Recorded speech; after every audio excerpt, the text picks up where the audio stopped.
Hopefully coolant will start flowing. Wow. Zero hope of any launches.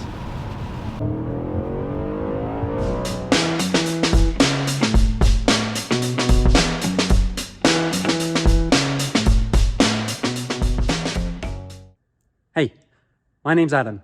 Welcome back to the channel. So if you watched the last video, you know that today we're going to be working on the RS5. We're going to do everything from replacing those 10-year-old tyres to an oil change, because it's about 18 months, even though we haven't done that many miles. I am curious to see what's in the oil, as well as a coolant flush. So I didn't show a video of getting the car on the lift itself, just because it's tipping down outside and there was actually a chance of hail. So I didn't want to risk that. I do, however, want to show you just the technique I used to get this on this lift, just in case you have a similar setup and want to use the same.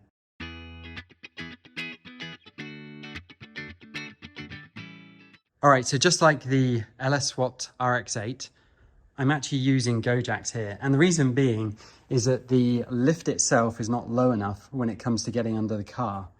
So what the go jacks allow me to do is actually raise the car up enough to get the wooden blocks underneath, which means that the rest of the arm, so here, clears everything underneath the car. But also you can see those plastic shields. These mounts for the lift itself would actually interfere with the plastic shields if I didn't do this. So that's the primary reason for using the go jacks. The other thing to note is actually the position of the car on the lift itself. So you can see here that my wing mirror is just in front of the lift pillar. But if I zoom out, you can get an idea of the overall proportion behind the pillar as well as in front. You have to bear in mind though that the heavy end is down here with the engine. So with that, now I'm happy with the positioning. I can actually use the go jacks, as I showed the other day, to lower the actual car onto the wood blocks.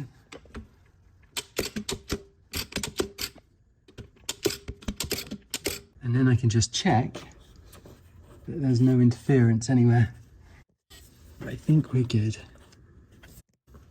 So I'll go ahead and do the rest of that, get the car up in the air, we can get the wheels off, ready to be cleaned before the mobile tyre guy comes, Mario, and then we can start on the oil change and the coolant flush. Okay, so the car is ready to go up. Here we go.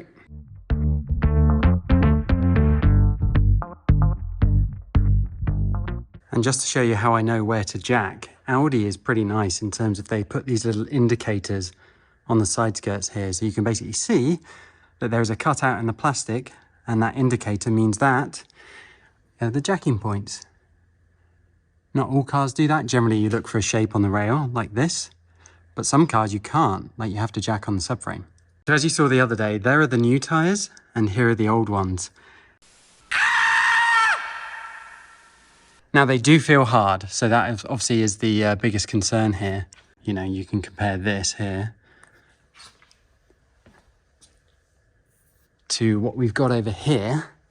Now, interestingly, it's wearing the inside, but yeah, I mean, you can see the tread depth.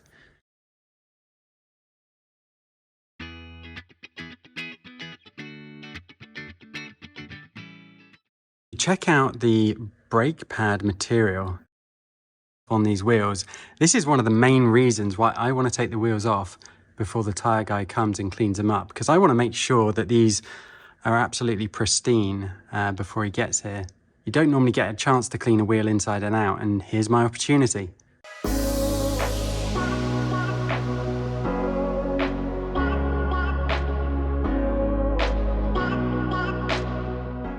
Okay, so with the wheels off, it's time to give them a good clean. Now, I wouldn't normally do this in the workshop, but just where it's tipping it down outside, it's easiest to do, and we do have a drain. Plus, there's already moisture in here, so that's kind of a given today. So with these wheels, you really want a pH balanced cleaner, and this is the best one I've found. I've tried a bunch, but this is the one that I found works well. So the instructions for this couldn't be easier. Spray on a generous amount, let it set for 2 to 4 minutes, and then spray it off. Don't let it dry. So here we go. Hopefully I've got enough wheel cleaner.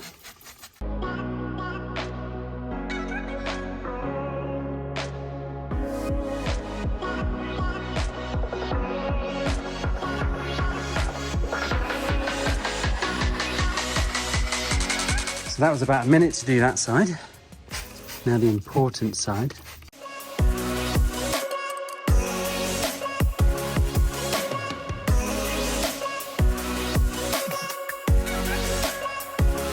Looks like it didn't quite work, did it? Just to do the manual process. That's a shame. I wonder if I was too quick. I did previously agitate them at home.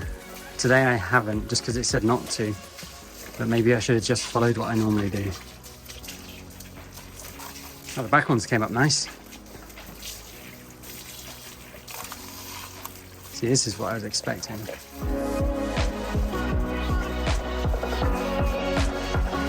Right, I'll finish these off and then see what I can do by hand.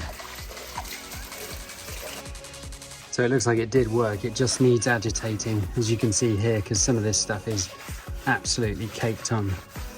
So I'll do that on all of them. Take them outside this time because the rain has abated a little bit, and give them a good clean down. Yeah.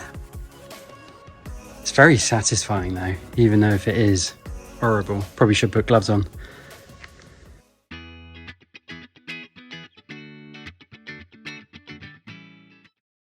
That took a little bit longer than expected. So from end to end, it took about, what was that, 54 minutes? Somewhere like that. They came out really nicely. Now, if I had a little bit more time, I would actually remove some of the adhesive from the old weights, but I can do that another day. They won't actually affect the balance too much, but overall, I'm really pleased with the way they came out. I just wish I'd used a brush like I had before to agitate the wheel cleaner, because that always comes out better. And whilst I was there, I removed the old wheel weights as well. So they are ready to go, and Mario is on his way.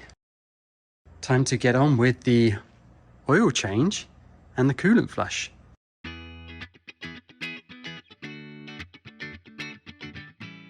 So in order to do that, it's been a while, but I think I actually have to remove the metal protection plate from under the engine. So I'll just show you what that is. So here it is under the car. So as you can see, there's a number of Torx bits. So as far as I can tell, it's these you've got to remove. This is actually riveted onto this plastic piece. So it looks like I might also have to remove this. I'll have to check in a minute. But then, one thing to note before you do this job, you might need some triple square bits. You really want the right bit for it, and I'll show you what that is. So as the name suggests, a triple square bit is effectively 4 squares offset from one another, so it's actually a 12 point. So you can see there that it's got 12 individual points. I can't remember where I got this from, but I'll post a link below. As well as that, as far as I can see, we're going to need a T30, so Torx 30, and then a T25. And then also a Phillips. Now, I don't think the Phillips is normally required. I think what happened is last time I came in here to do this job, there were a couple of screws missing. So in preparation for today, I actually ordered a kit that came with all the correct OEM screws, and anything that's missing, I can use that. Okay, so this next step is not necessarily required, but I prefer to loosen all fasteners by hand first, before using a drill to remove them quickly. And that's mainly because if I've got it on the wrong setting or the wrong direction, or it's into aluminium, you can end up damaging things. So this is just a habit I've got into over the years. And it takes just but a moment. You just guarantee you don't strip anything out. This one's a T25. I guess because it's going into plastic. I think that one needs to be removed. Get a Phillips on that in a minute. And then the triple squares. Oh no, might need 2 hands for this one. Or a longer bar and an elbow. There we go.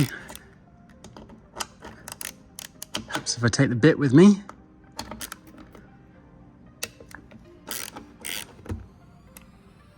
Amazing what new tricks and skills you can pick up doing YouTube videos.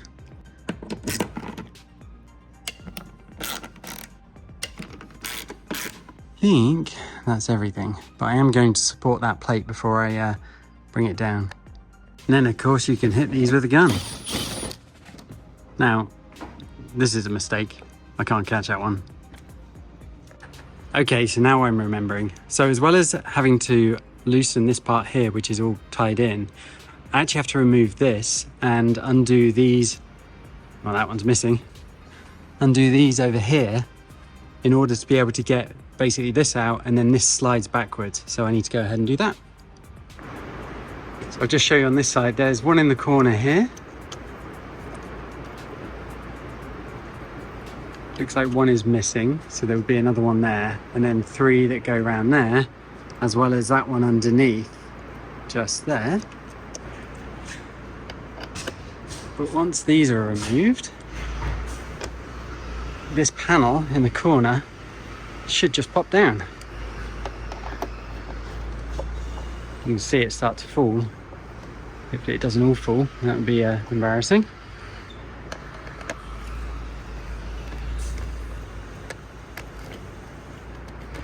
Okay, with that out of the way, this should just slide out, which frees up this to move. I've already freed up this side, so this should slide out.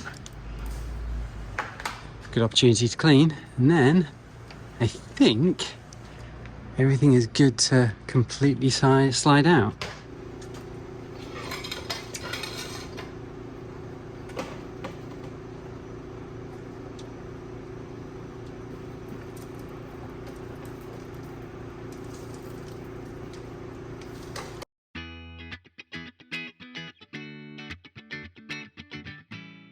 All right, so Mario's just turned up to do the tires on the RS5. Say hello, Mario. How you doing? How's it going? It's pretty good. Yeah, I love the setup. We're gonna have to take a look at this. So this is everything you need to do tires on the go. And this service is amazingly convenient. I mean, just incredible.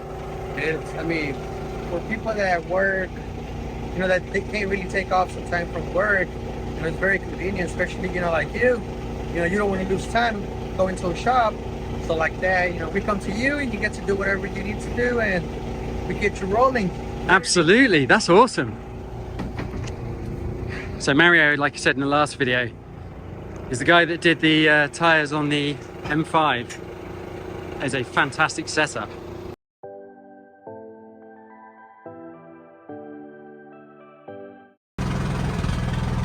So Mario said last time that these tires, the Continental, were pretty good in terms of not needing too much balance weight.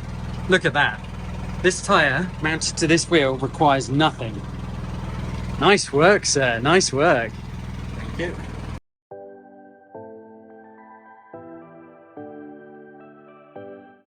Those tires do not look 10 years old, but that's what the date says and that's what they are. You think they're original on the car? I believe so, yeah. Wow. They've probably been swapped out a few times. Maybe if the customer was like swapping from winter tires to summer tires. We have a winner! That would make a lot of sense. Good explanation about all the adhesive around the wheel. I bet you if I check the Carfax, the balancing would probably correlate with winter and summer. Probably. Ah, that's probably what it is. But I think it is the original tires. Yeah, just because that date code, right? Yep. Cool. Well, thanks again, Mario. Thank you. Have a good one. You too. Cheers. Take care.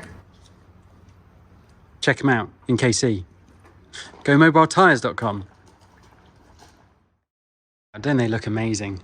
And the fact that one of them balanced up with no weights is pretty impressive. Mario was also saying, though, that Michelin tyres are sometimes even better than Continentals. So it might be worth looking at those at some point. I'm just kind of curious. It's always better to have no balance weights because that means through the lifetime of the tyre, unless you flat spot it, pretty even wear. Can't remember if I mentioned it in the last video, but you'll see here that there is no red or yellow dot on the Continental. And that basically means that this tyre doesn't have a heavy spot that they need to indicate. Normally they would put that opposite the valve stem, but as you can see, these don't have it. All right, time to finish up the oil change, do the coolant flush, and get back on the road.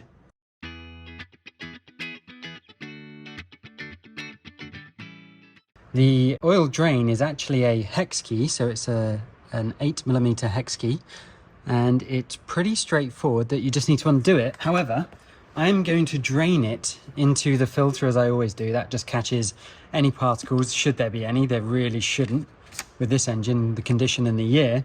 But then halfway through, I do need to get a oil sample as well. So I'm going to go ahead and do that.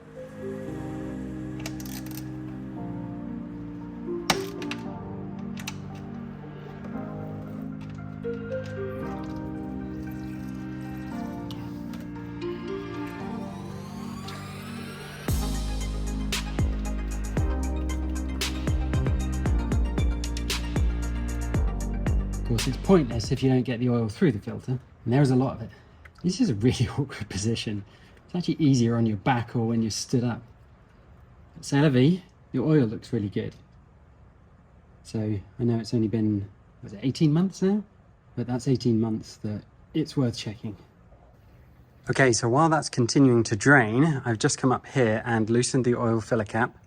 Should have done that before, but I failed to. I need to remove this. Something else I can do one-handed.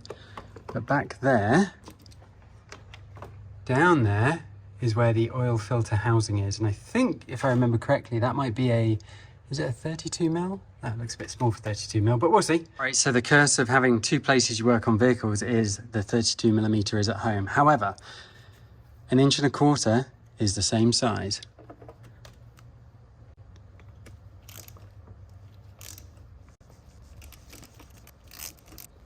Until you can do it by hand. So once I did that, it released the backflow valve, and you can see more oil is draining down. So you always want to go ahead and loosen your oil filter, especially if it's one like this that drains downwards, prior to putting the oil drain plug back in.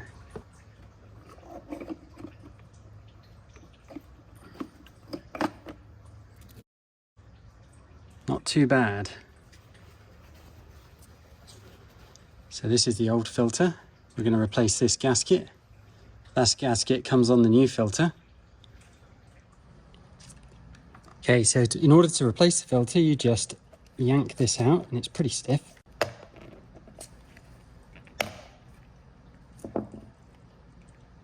So with that removed, in the new filter box, there is obviously the filter, which we're going to go ahead and slide in once we've cleaned it up, and the gasket. So let's clean this up before we replace the gasket. We're just looking for any sparkly silver stuff, which there's nothing in here.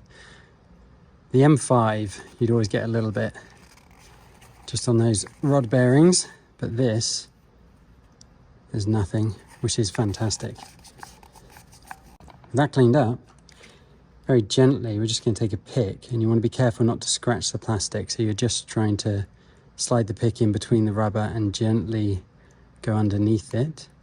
Once you're underneath it, you can pull it off. From there, we want the new gasket on. That's as easy as just rolling that down. We're going to lubricate that just a little bit with oil in a minute. Okay, so you don't put the oil filter in the housing first. It needs to go in here. So there is a hole back there that this has to line up with. You slide it down. There. And then lift it up slightly and rotate it until you feel it go down a hole. That basically means it is in the right spot. Now we can take the housing and pop it on the top.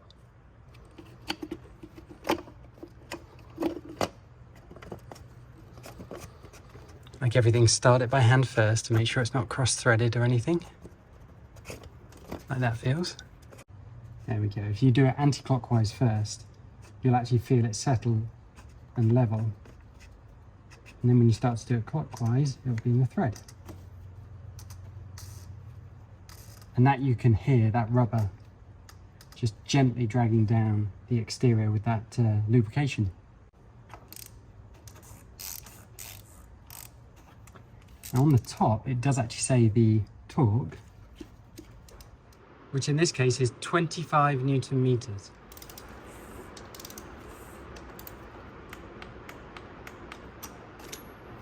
The rain is going to cause a real pain with the audio. I imagine it's coming out quite loud. I'll give everything a wipe down because there has been oil around here. And it's good to fill up.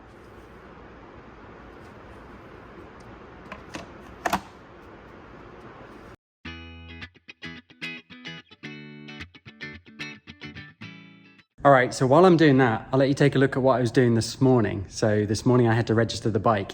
Any guesses how long that took me to go to the DMV and actually register? Comment below before you watch the next bit. Oh, and of course, there's the drive down here where I was hoping to get some 0 to 60 runs in. Now, bearing in mind the weather outside, that was not gonna happen, but I had a little bit of fun on the way. being respectful and remembering they are 10-year-old tyres.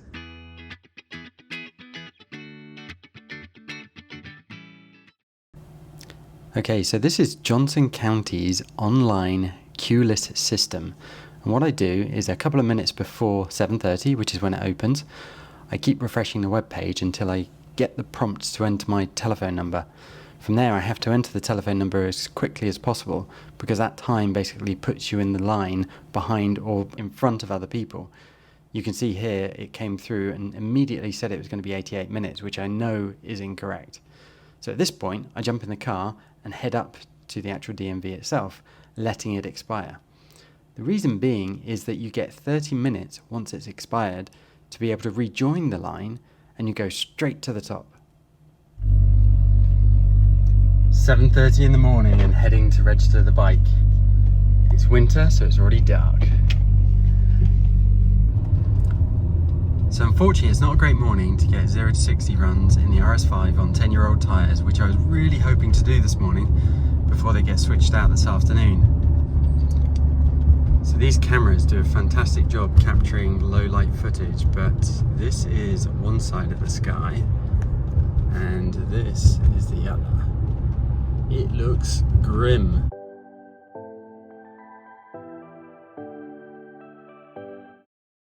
Okay, so check this out. It's 7:46. I'm gonna head in now and we'll see what time I come out.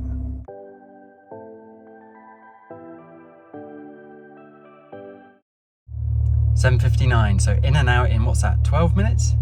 That's absolutely incredible. Most people really hate going and registering vehicles, but if you use the online tools and like that, let it expire and then join again, it's always worked out really well for me.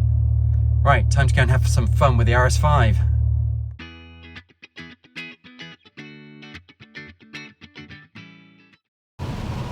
Okay, we're out in the RS5, but there is absolutely zero hope of any launches. This is the weather we've got. So we're going to change the tyres, we'll change the oil, we'll flush the coolant, do everything we need to do. I might have a little bit of a play in the wets, but obviously 10-year-old tyres and the wets do not mix. So if I was going to, I'd find a nice big open area.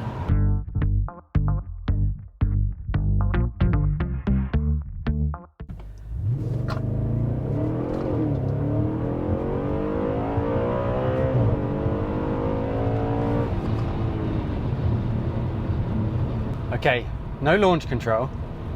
I didn't exactly mat it. You saw that it short shifted because I was a bit worried about what it could do. But that was around 5 seconds to 60. Now this car I think should be capable of a lot less than that. But 10-year-old tyres? Man, it didn't spin at all. Now, okay, I was soft into it, but that's quite impressive. That just goes to show the capability of this generation of the Quattro four-wheel drive system. It's absolutely amazing, even on really sketchy tyres. Almost makes me wonder if I should be changing them. No, 10-year-old tyres. You need to change them, Adam. Don't even think about it.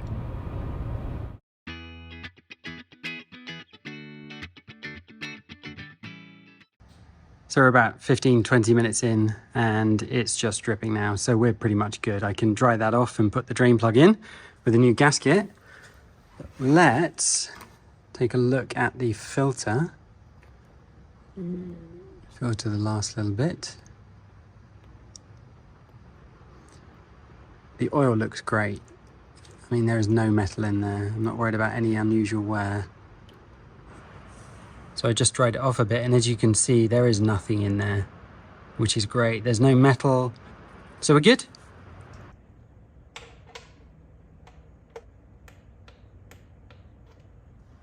So when filling, this is where this OEM Tools no spill funnel comes in. It says it's for Toyota and Lexus. I'll put the part number down below, but it turns out it actually works very well for this car. So you just take the oil filler cap out of the way, you screw on this, which is the adapter, and then you can put the funnel in and it becomes a sealed unit.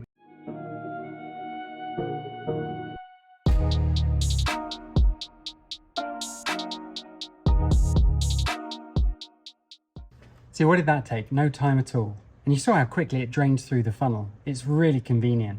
especially when you've got to do 10 litres.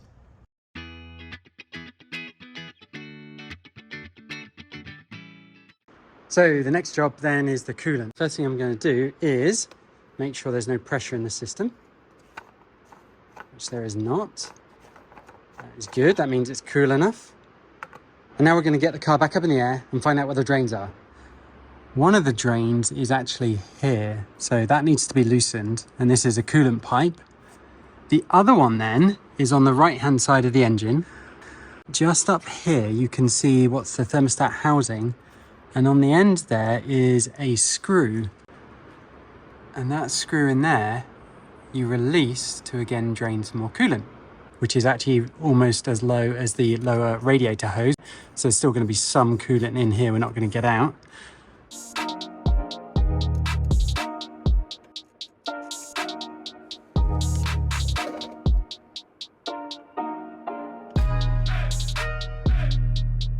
There we go.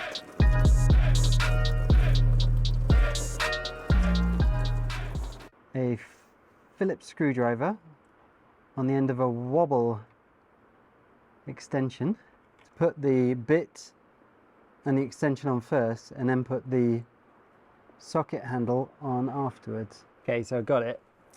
The socket handle, it had to be an angle. Sorry, it's a really bad angle, but where I need to drain it into this pan, I can't do much else. So I haven't removed that plug entirely just because it's going to go everywhere and my pan's not big enough. So I'm going to leave that for a minute.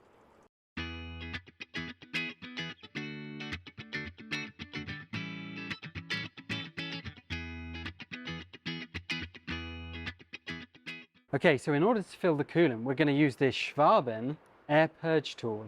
And effectively it's going to create a vacuum on the system, and then we dip it into the coolant bottle and it's going to suck it all up.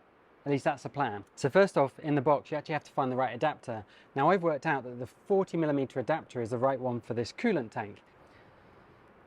So with that fully seated in, slide in here. Now it's a bit fiddly, but with a little bit of pressure on top, you can get it to go all the way down. Okay, with that all the way down, you crank on this until it's snug. First thing to do is to take this purge tool and connect it up to here. Then we take the air compressor. So you open this valve, it starts a vacuum here. You open this one, it creates a vacuum on the system.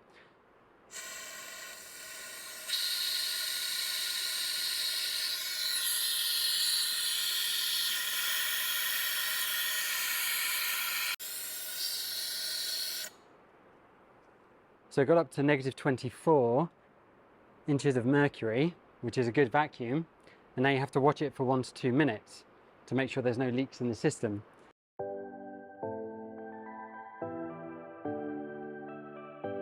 So you open this, which blows air through here and will suck air down here. When you open this tap, it will start to pull a vacuum on the system. And it says let it run for 20 to 30 seconds. And it should sit between 23 and 27. As you can see there, it's spot on 24 or negative 24 inches of mercury. So now what we do is we take this and actually put it into our coolant bottles, and then when we open this tap, it will start to suck coolant in.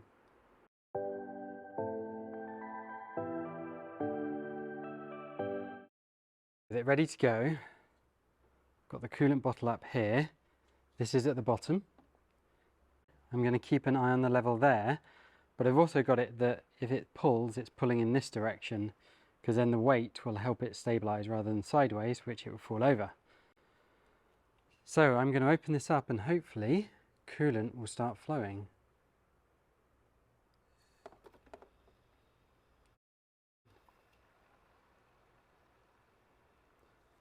It's doing it very quickly. Wow.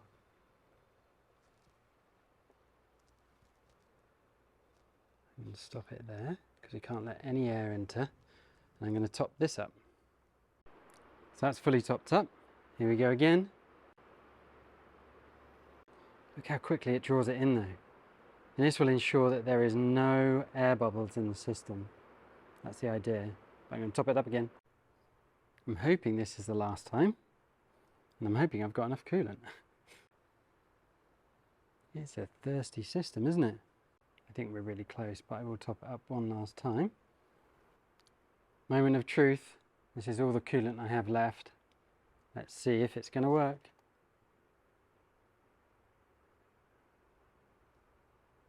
It does say when the gauge reaches 0, we're done, which looks like it's going to be close.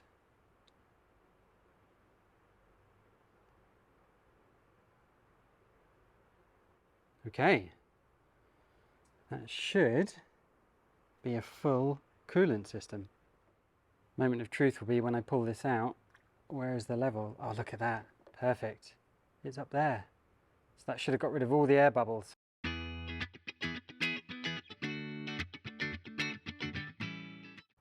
So the last piece of the puzzle, as you saw, that fluid level is actually too high. We actually need to get it down to at least the max. This is a MITI-vac, and what you do is you basically set it on vacuum. There is a gauge up here to show how much vacuum you're pulling. All I need to do is I've got the reservoir in between, coolant reservoir, and the pump, and I put the tube in, and I start pumping, and the vacuum will be drawn, and the fluid will be drawn into the MITI-vac.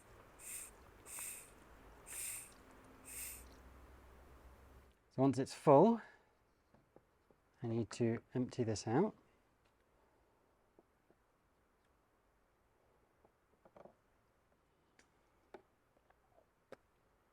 Screw it back on again. Go for it again. Just a tiny bit more.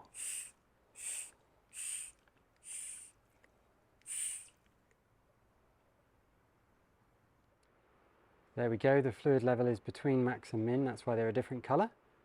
So that level is now perfect.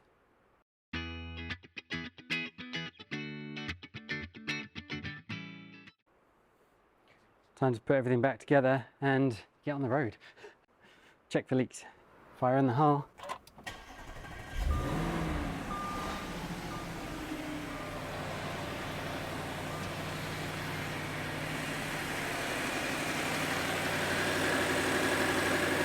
Sounds beautiful. So this just allows the oil pump to run, the water pump to run, everything to circulate through. Just going to run it for another 60 seconds or so, shut it down, and by the time I've got all the covers back on, check the levels. Well, at least the coolant level. I can't check the oil level unless I do it from the MMI, which is rather annoying. Made sure there's no leaks, everything looks good. Turn the heater on maximum, got it off cold. No leaks, that's the main thing. So let's get everything back together.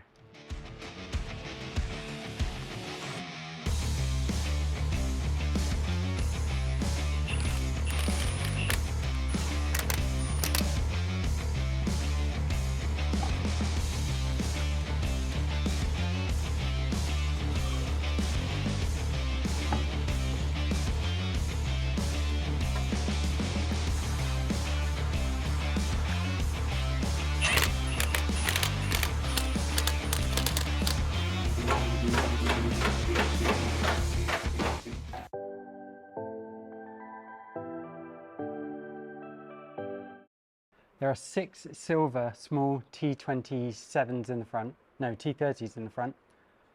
There is a quarter turn up here and 4 quarter turns back there. There are 3 T27s here. There are 4 T27s in each wheel well and a missing one in the wheel well, and the same quarter turns over here. But apart from that, oh, and the 6 triple square 8mm at the back. But apart from that, we're done. Apart from torquing the wheels. What a crazy day. Okay, got everything done. Got the wheels torqued. They are 90 foot-pounds. Oil change is done. Coolant change is done. That tool actually worked really well. I'll include a link below. So I really hope you've enjoyed today's video. But most importantly, have a good day. Next up will be the M5. Yay!